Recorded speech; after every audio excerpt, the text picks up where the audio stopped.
Hey everyone, today in this video, I'm going to show you how to restart your Yeedi M16 Infinity. If you're interested in the M16, the link to it will be in the video description.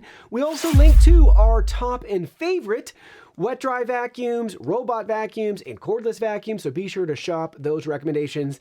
And we also keep track daily for vacuum deals, so make sure that you see the deals daily on there to get the latest discounts and promos and savings. So check all of the links in the description. So up at the top of the vacuum, you will notice we have a power button and icon, which is a little confusing because if you press and hold that down, it's not going to do anything. It's just going to activate like map calibrating and things like that. So anyways, you actually want to pop the cover off.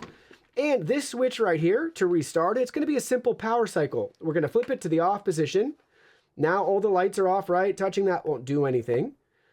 And we'll give it another second, and then to restart it, just flip that back to the on position, and you'll notice the lights are starting to illuminate again. System is starting up. And we got the startup prompt. It should take another 15 seconds. Please hang tight. So let's just hang tight for 15 seconds, as it's saying. But that's going to be how you restart your Yeedi M16. Just a simple power cycle, turning it off and then turning it back on.